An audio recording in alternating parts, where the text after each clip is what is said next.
और एक विवाह जो है इनके लिए भी अनिवार्य हो कि एक से ज्यादा न करें। जिस तरह से ये बहु विवाह करते हैं और दर्जन भर बच्चा पैदा कर रहे हैं, तमाम तरह का क्राइम हो रहा है। तो महाराष्ट्र सरकार ने बहुत अच्छा निर्णय लिया है। वैसे भी जब 16 अगस्त 1946 को डायरेक्ट एक्सटेंडे जारी हुआ था पार्टीशन को लेकर के, तो इनकी जो डिमांड थी, इनको पाकिस्तान बांग्लादेश अलग से दिया गया।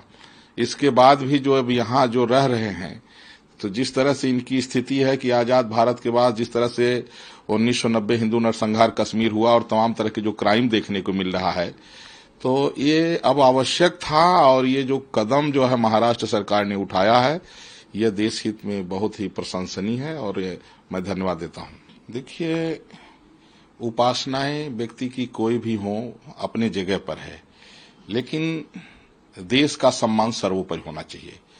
मेरा मानना यह है कि ईश्वर और अल्लाह से बड़ा है वंदे मातरम, क्योंकि भारत का ये राष्ट्रगीत है। चाहे हिंदू हो, मुसलमान हो, सिख हो और चाहे ईसाई हो, अगर आप भारत के नागरिक हैं तो आपको वंदे मातरम गाना होगा और सम्मान से गाना होगा। तो ये मैं समझता हूं कि केंद्र सरकार ने अपने कार्यकाल का जो सबसे बड़ा, सबसे महत्वपूर्ण देश हित में काम किया है, तो वो वंदे मातरम को जो उन्होंने अनिवार्य किया है। इससे जो देश विरोधी लोग हैं वो अपने आप छट जाएंगे। बहुत सारे ऐसे लोग, देखिए 100 में 99 मुसलमान आतंकवादी हैं। एक जो देशभक्त हैं उनको कैसे समझा जाए कि कौन देशभक्त है, कौन आतंकवादी है? तो इससे पता लग जाएगा। जो वंदे मातरम न गाए, जो वंदे मातरम का विरोध करे, तो सरकार को समझना होगा कि ये देश विरोधी है। अब चाहे आप उसके ऊपर एनएसए लगाइए, चाहे आप उसको फांसी दीजिए, या चाहे आप गोली मारने का आदेश करिए या देश से बाहर करिए, कोई न कोई आप विकल्प सोच लीजिए। क्योंकि जब स्वच्छ भारत अभियान आप चला रहे हैं तो देश विरोधी गंदगी को भी आप जो है बाहर करिए। तो ये वंदे मातरम बहुत ही प्रशंसनीय काम रहा है। जब हम नेशन फर्स्ट की बात करते हैं तो हमारे जीवन में, व्यवहार में नेशन फर्स्ट दिखना चाहिए। राष्ट्रहित की बात जब होती है तो हमारे आचरण में दिखना चाहिए, देश के प्रति सम्मान हमारे व्यवहार में दिखना चाहिए। जो वंदे मातरम नहीं गाएगा, जो वंदे मातरम नहीं बोलेगा, वो चाहे कोई भी हो, वो भारत में उसको अगर रह रहा है तो आप समझिए कि आप आतंकवादी को पाल के रखे हैं, जो देश को दीमक की तरह चाटे जा रहे हैं। तो मैं सरकार को इसके लिए बहुत बहुत धन्यवाद देता हूं। और जितनी प्रशंसा किया जाए माननीय प्रधानमंत्री नरेंद्र मोदी जी की, उतना ही कम होगा। लेकिन ये जरूर है कि वंदे मातरम जो नहीं गाएगा वो देश में नहीं रहेगा। इसके लिए सरकार जो है कड़ा कदम जरूर उठाए। देखिए, मैं धन्यवाद दूंगा रितु तावड़े जी को।